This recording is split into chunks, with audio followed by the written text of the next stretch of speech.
ചക്കയുടെ ചകിണി അറിയാൻ പാടില്ലാത്തവരുണ്ടോ? ഇനി എനിക്കറിയില്ല കേട്ടോ. അതെ, നമ്മുടെ മക്കളൊക്കെ ചിലപ്പോൾ അറിയില്ലാത്ത എന്ത് സംഭവം എന്ന് അറിയില്ലാത്തവരുണ്ടാവും. അതിൻ്റെ ഭാഗങ്ങൾ എങ്ങനെയാ പറയണേന്നൊന്നും അറിയാം. ഇത് ചക്ക ചുള ഇരിക്കുന്ന അല്ലെങ്കിൽ ചുളയെ സപ്പോർട്ട് ചെയ്ത് ഇരിക്കുന്ന ഒരു സംഭവമാണിത്. അതല്ലേ, ഇതാണ് സംഭവം. നമ്മൾ സാധാരണ കളയാണല്ലോ പതിവ്. ഇത് വെച്ചിട്ടൊരു അടിപൊളി തോരനാണ്. അപ്പം നമുക്ക് ആദ്യം ഈ ചകിണി ഇതെങ്ങനെ തന്നെ എടുക്കുക. ഇതിങ്ങനെ ഞാൻ എല്ലാം ചേർത്തെടുത്തിട്ടുണ്ട്. എന്നിട്ട് ഇത് കട്ട് ചെയ്തെടുക്കണം കേട്ടോ. നമ്മുടെ ചകിണി ഇങ്ങനെ കൂട്ടി പിടിച്ച ശേഷം ഇതുപോലെ ഒരുവിധം ചെറിയൊരു രീതിയിൽ ഇങ്ങനെ അരിഞ്ഞെടുക്കുക കേട്ടോ. കുറച്ച് വലിപ്പം ഉണ്ടെന്ന് ഓർത്തും പ്രശ്നമൊന്നുമില്ല, പെട്ടെന്ന് വെന്ത് കിട്ടുന്നതാണ്. ഞാനിത് മുഴുവനും അരിഞ്ഞെടുത്തിട്ട് കാണിക്കാം കേട്ടോ. അല്ലെങ്കിൽ ഇത് നീളത്തിലല്ല ഇപ്പോൾ ഇരിക്കുന്നത്, ചെറുതായിട്ടൊന്ന് വട്ടം മുറിച്ചാലും മതി. പണ്ട് ഈ ചക്കയുടെ പണി എന്നൊക്കെ പറഞ്ഞാൽ അതൊരു ടീം വർക്കാണ്. അതായത് ചക്ക ഒരാൾ വെട്ടിയിടും, അടുത്ത ആളത് ചുള ഉരിഞ്ഞെടുക്കും, ഒരാളത് നന്നാക്കിയിടും, ഒരാൾ അരിയും. പല ഇതിനായിരിക്കും അരിഞ്ഞെടുക്കുക. പിന്നെ ഒരാൾ കുട്ടികളൊക്കെ ഉണ്ടെങ്കിൽ കുരുവൊക്കെ പറിക്കും, കുരുവിൻ്റെ പാട നീക്കിയിട്ടിടും. കുറേ പേര് ഈ ചവണി എടുത്തിട്ട് അത് ചേർത്ത് അട്ടി വയ്ക്കും. അപ്പോൾ അതൊരു ഭയങ്കര ഒരു എന്താ പറയുക, അതാണ് പറയുന്നത് നമ്മൾ തറവാടുകളിലെ ആളുകൾ വേണമെന്ന് പറയില്ലേ, അത് തന്നെ സംഭവം. ഒരുപാട് ആളുള്ളോടത്താണ് ചക്ക. ഇപ്പം ചക്ക വെട്ടാൻ പറഞ്ഞാൽ നമുക്ക് പറ്റില്ല, കാരണം തന്നെയല്ലേ ഉള്ളൂ. ചക്ക വെട്ടി തന്നെ നന്നാക്കി വരുമ്പോഴത്തേക്ക് സമയമാവും. അപ്പോൾ അതുകൊണ്ട് തന്നെ ആരും മെനക്കെടാറില്ല.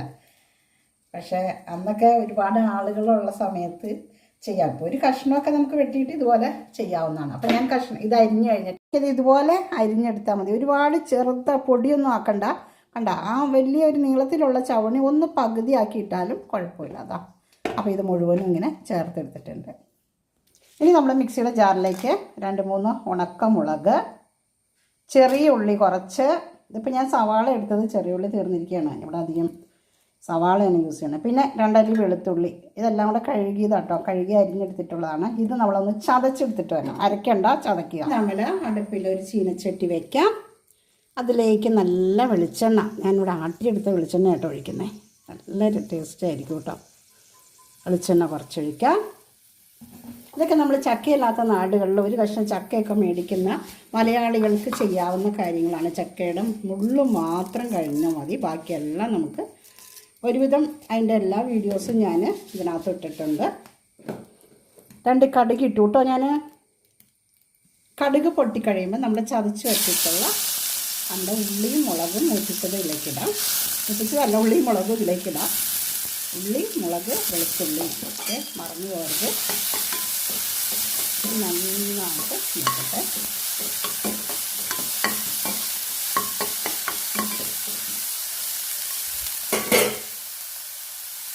കറിവേപ്പിലിടാം. ഉള്ളി മൂത്ത് വരുമ്പോൾ ഉള്ളി മുളകൊക്കെ മൂത്ത് വരുമ്പോൾ ലേശം തേങ്ങ ചേർക്കാം. ഇതിനകത്ത് വേറെ മഞ്ഞൾപ്പൊടിയൊന്നും ഞങ്ങളിവിടെ ചേർക്കാറില്ല. മെഴുക്ക് പുരട്ടിയിൽ അധികം മഞ്ഞൾപ്പൊടി ഇടാറില്ല. ഇതിപ്പോൾ മെഴുക്ക് പുരട്ടിയല്ല, തോരനും അല്ല കേട്ടോ, അതും പറയാം. അങ്ങനെ ഒരു രീതിക്കാണ് ഇപ്പോൾ എടുത്തിട്ടുള്ളത്. ഇതിലേക്ക് നമ്മുടെ ചക്ക കുടഞ്ഞിടുക, എന്നിട്ട് ഇളക്കി കൊടുക്കുക.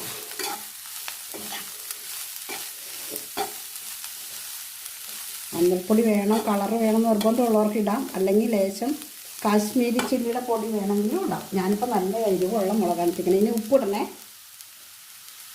ആവശ്യത്തിന് ഉപ്പും കൂടെ ചേർക്കുക. അതിന് ശേഷം ഇളക്കി കൂട്ടുക. പിന്നെ നീരാണെങ്കിൽ അത് തളിച്ചാലും മതി, അപ്പോൾ ആ വെള്ളത്തിൻ്റെ അംശം കിട്ടും. ഇതിലേക്ക് ഒരു തുള്ളി വെള്ളം ഇങ്ങനെ കുടഞ്ഞു കൊടുക്കുക. ഒരുപാട് വേണ്ട, വെള്ളം ഒഴിക്കരുത്. വെള്ളം ഒഴിച്ചാൽ കുഴഞ്ഞു വയ്ക്കും. ഇതിന് വലിയ വേവുള്ള സംഭവമൊന്നുമല്ല. അപ്പോൾ ഒരു സോഫ്റ്റ് ആവാൻ വേണ്ടിയിട്ട് മാത്രം ലേശം വെള്ളം, അതായത് അടി പിടിക്കാതിരിക്കാൻ കേട്ടോ. കൂട്ടി വയ്ക്കുക. നമുക്കിനി ഇത് അടച്ച് വയ്ക്കാം. അപ്പോൾ നമ്മുടെ തോരൻ ഇവിടെ ആയിട്ടുണ്ട്. തോരനല്ല, ഇത് മെഴുക്ക് പുരട്ടി. ഓക്കെ. അപ്പോൾ നിങ്ങൾക്കൊരു സംശയം ഉണ്ടാവും, ഈ സാധനം പ്ലാസ്റ്റിക് പോലത്തെ ഈ സാധനമല്ലേ, ഇത് വേവോ എന്നുള്ളത്. ഞെക്കി നോക്കുമ്പോൾ അറിയാം, വെന്തിട്ടുണ്ട് കണ്ടോ എന്നോർത്ത് നമ്മൾ വെള്ളം ഒരുപാട് ഒഴിച്ചു കഴിഞ്ഞാൽ എന്നാന്ന് വെച്ചാൽ ഇത് കുഴഞ്ഞിട്ട് ഒറ്റ ഇതായിട്ട് പോകും, ഒരു കട്ടയായിട്ട് ഇരിക്കും. ഇത് ചെറിയ കുറച്ച് വെള്ളം ഒഴിക്കാവുള്ളൂ കേട്ടോ. ഞാൻ പ്രത്യേകം പറയുകയാണ്, ലേശം വെള്ളം ഒഴിക്കുക, എന്നിട്ട് കുറഞ്ഞ തീയിൽ അടുപ്പിലിട്ട് തോർത്തിയെടുക്കുക കേട്ടോ. ഇതാ ഇത് കൂട്ടി ചോറിനാൻ അടിപൊളിയാണ്, ഒരു കുഴപ്പമില്ല.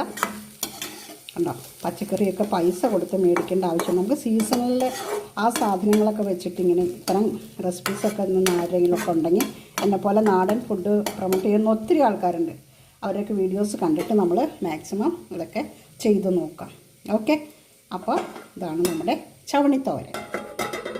ഇഷ്ടമായെങ്കിൽ ഇപ്പം തന്നെ ആ ലൈക്കൊന്ന് ചെയ്തേക്കട്ടോ, മറന്നു പോരുത്. ആ ലൈക്കൊന്ന് ചെയ്ത് തോർത്തൊക്കെ ഏർപ്പ് വഴുക്കാൻ എടുത്തുന്ന ലൈക്ക് ചെയ്യണം. അതുപോലെ തന്നെ സബ്സ്ക്രൈബ് ചെയ്യാത്തവരുണ്ടെങ്കിൽ ഇപ്പോൾ തന്നെ ചെയ്തോളൂ. അടുത്ത നാടൻ വീഡിയോ ഉടനെ തന്നെ എൻ്റെ പുറകെ വരുന്നതാണ് കേട്ടോ. അപ്പോൾ എല്ലാവർക്കും സുഖം ആയിരിക്കട്ടെ എന്ന് പ്രാർത്ഥിച്ചുകൊണ്ട് അടുത്ത വീഡിയോയുമായിട്ട് ഞാൻ വീണ്ടും വരുന്നതാണ്. ബൈ.